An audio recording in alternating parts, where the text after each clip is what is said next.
Conduct a detailed threat assessment of the dangers global warming possess to the world.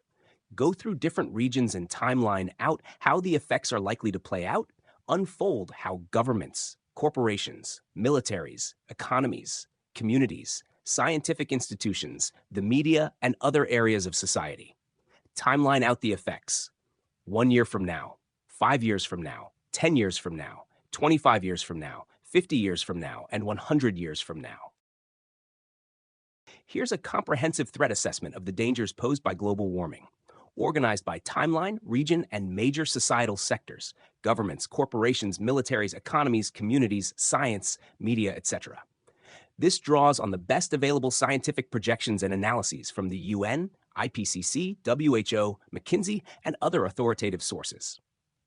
Global warming risks overview. Climate change, driven by greenhouse gas emissions, is creating persistent and intensifying physical, economic, ecological, and societal risks that will escalate over the 21st century and beyond.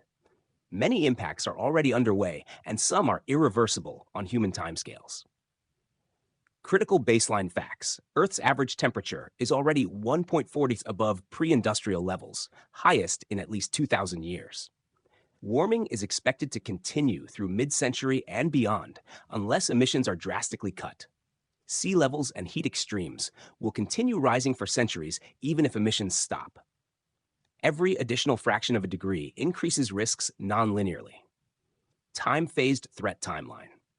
1 year from now, 2026. Physical and environmental.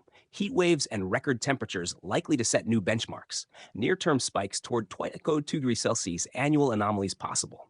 Intensifying floods and rainfall in multiple regions as atmospheric moisture rises. Sea level rise continuing, exacerbating coastal erosion and storm surge risk. Economies and infrastructure. Localized crop failures and harvest disruptions due to extreme weather variability. Rising insurance costs for weather-related damages. Governments and policy. Heightened pressure on national climate plans ahead of COP summits. Modest adaptation measures accelerate. Heat action plans, early warning systems. Communities and health. Increased incidences of heat-related illness and emergency hospitalizations.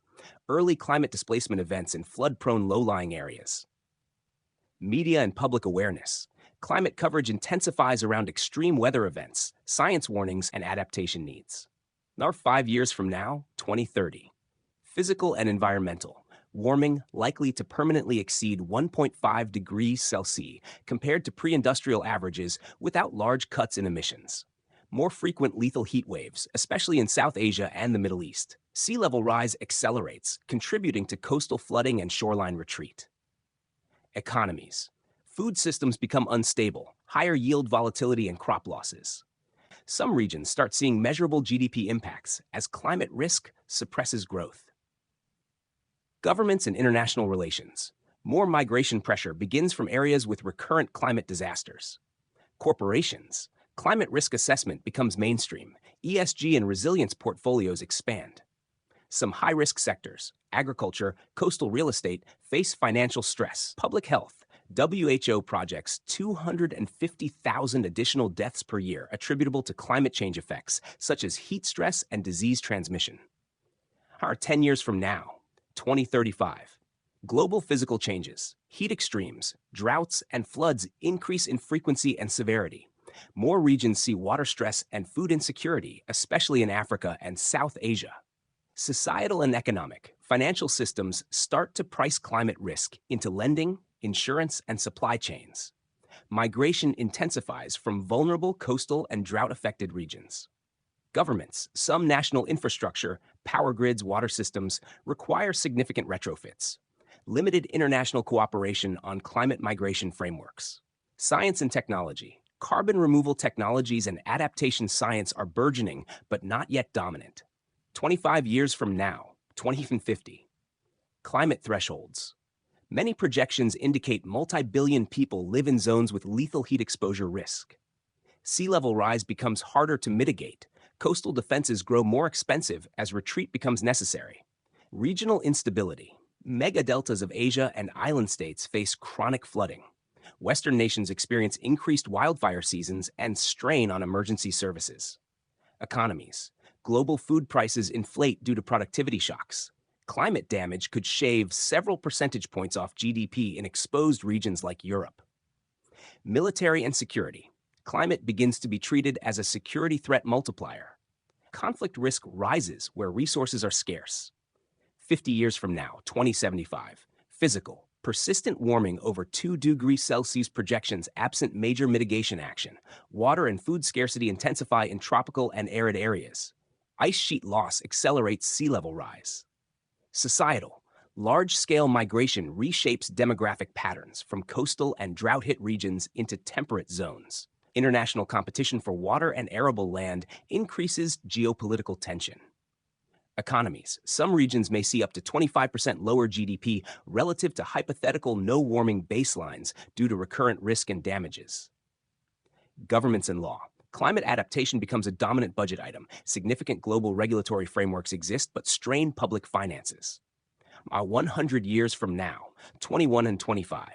Climate system state. Without radical mitigation, warming could reach 2.8 degrees Celsius, median IPCC trajectory under current policies, with higher regional extremes. Sea levels could be meters higher than today, inundating cities and fertile deltas. Ecosystems. Severe biodiversity loss, coral reef collapses, and biome shifts reduce ecosystem services critical for agriculture. Human society. Many agricultural belts shift latitude. Food insecurity and water shortages persist in tropics and subtropics. Institutions and economy. Climate risk is a central driver of global economic structures. Insurance, finance, infrastructure, and migration systems are deeply climate integrated. Regional breakdown of key risks. Africa. Severe water stress and food insecurity due to drought increases. Heat-related morbidity and losses to economic productivity. Asia. Himalayan glacier retreat threatens water supplies for 2 billion people. South Asian heat waves and cyclones intensify. North America. Wildfires, coastal flooding, longer heat waves reshape urban planning. Europe. Inland flooding, and drought impact agriculture and infrastructure. Latin America. Shifts from rainforest to savanna in parts of Amazon. Water stresses. Sectoral unfolding across society. Governments must navigate disaster response, adaptation funding, social safety nets, and climate migration policy. Corporations face increasing climate-related financial risk, supply chain disruptions, and transition costs toward decarbonization. Militaries. Climate becomes integrated into doctrine as a threat multiplier. Disaster response, resource contests, and strategic base security. Economies. Warming reshapes labor productivity, health costs, geographies of production, and global markets. Communities. Vulnerable communities bear disproportionate impacts, compounded by poverty, weak infrastructure, and limited adaptation capacity. Science innovation. Acceleration in climate science, renewable energy, carbon removal, adaptation technologies, and risk forecasting. Media and public discourse. Continuous coverage of events, scientific reporting, accountability scrutiny, geopolitical climate negotiations, and public awareness campaigns. Key takeaways. Impacts are already here. Worse events are projected at every future milestone. Risks accelerate non-linearly with higher temperatures. Uneven burdens. Developing nations often suffer most despite lower emissions. Mitigation's adaptation can reduce severity, but require deep transformation. Long-time horizons. CO2 remains in atmosphere for centuries to millennia, so today's emissions affect many future generations. If you'd like, I can also map out specific policy actions governments and organizations could take at each future milestone to reduce these risks and build resilience. Go ahead and map out specific policy actions that could be taken at each future milestone. Below is a policy action roadmap aligned to the same milestones you requested 1, 5, 10, 25, 50, 100 years, and broken out by governments, economies, corporations, militaries, science, and media/institutions. This is written as a threat mitigation playbook, not a best-case fantasy. Actions are framed around what is politically and technologically plausible at each stage. Global Warming Policy Response Roadmap. 1 year from now, immediate stabilization phase. Primary objective. Open quote, reduce vulnerability to near-term shocks while locking in irreversible policy momentum. Close quote. Governments. Declare climate risk a national security and economic stability issue. Mandate climate stress tests for power grids, water systems, food supply chains, expand heat emergency laws, mandatory cooling centers, worker heat protections. Fast-track permitting for grid upgrades, flood defenses, emergency housing. Economies and finance require climate risk disclosure for banks, insurers, and major corporations. Expand public disaster insurance backstops. Begin targeted subsidy removal for the most carbon-intensive activities. Corporations. Mandatory physical risk reporting, not just emissions. Diversification of supply chains away from single climate risk regions. Begin relocating or hardening critical facilities. Militaries. Integrate climate scenarios into base location planning, logistics and fuel supply. Expand domestic disaster response capacity. Communities. Fund cooling centers, urban tree canopies, flood mapping and evacuation planning. Local resilience planning becomes mandatory for large cities. Science and institutions. Increase funding for extreme weather attribution, early warning systems, open access climate data mandates. Media. Shift from episodic coverage to persistent risk framing. Treat climate impacts as infrastructure and governance failures, not natural disasters. TASH 5 years from now, structural transition phase. Primary objective. Open quote, shift economies and infrastructure away from known failure modes. Close quote. Governments. Carbon pricing or equivalent regulation in most major economies. Ban new construction in high-risk flood zones, rapidly eroding coastlines. Begin planned retreat policies, buyouts, relocation incentives. Economies and finance. Climate risk integrated into sovereign credit ratings. Municipal bond markets. Public investment banks prioritize grid resilience water infrastructure, climate resilient agriculture. Corporations, mandatory supply chain climate redundancy, relocation of critical manufacturing from extreme heat zones, failure to adapt increasingly punished by insurance withdrawal. Militaries and security, climate treated as a conflict multiplier. Expanded international disaster response agreements, border security planning includes climate migration scenarios. Communities, large-scale retrofitting of housing for heat, flood, energy efficiency, expansion of community-owned energy and water systems. Science and technology, deployment, not just research, of grid-scale storage, climate-resilient crops, carbon removal pilots at meaningful scale.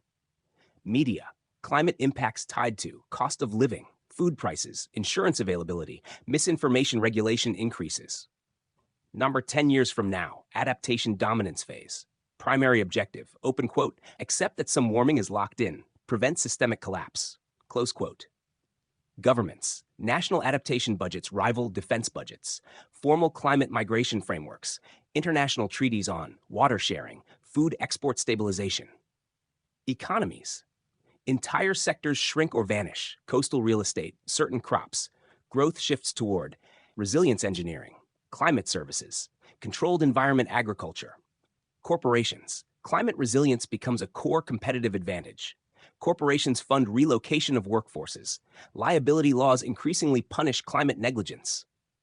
Militaries, permanent disaster response commands, protection of water infrastructure, food logistics, energy grids.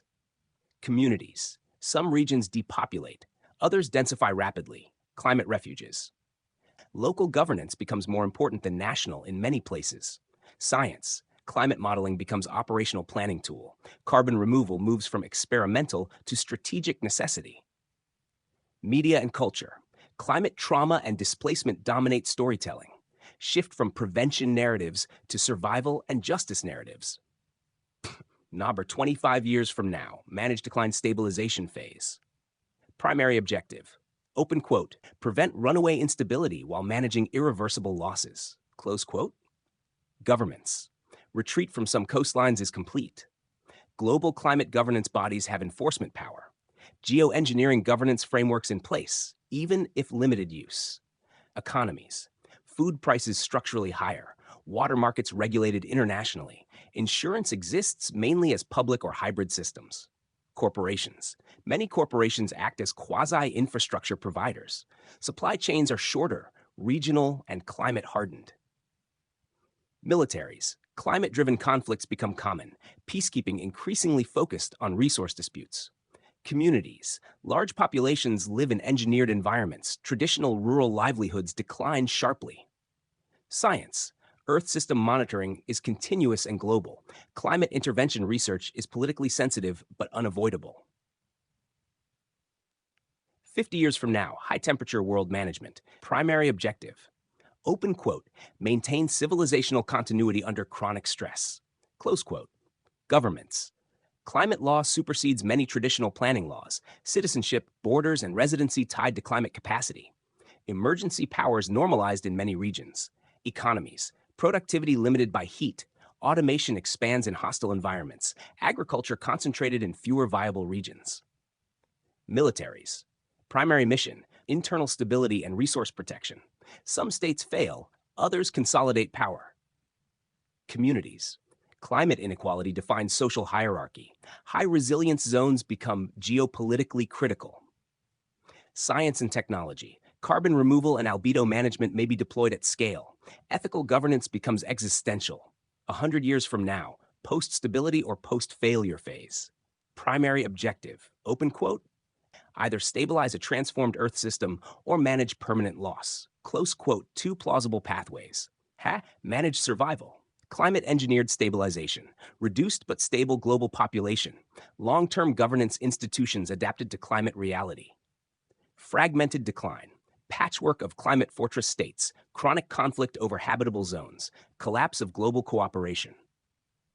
Policy actions at this stage are determined entirely by what succeeds or fails in the first 25 to 50 years. Core insight. The window for shaping outcomes is front-loaded. Decisions in the next 5 to 10 years determine whether later policy is about management or damage control. Climate change is not a single crisis. It is a permanent stressor that reshapes every institution. If you want, I can build region-specific policy roadmaps, e.g. US, China, EU, Global South, model failure cascades if policies stall, compare authoritarian versus democratic climate governance paths, or map this against AI, war, and economic instability interactions. Just tell me how deep you want to go.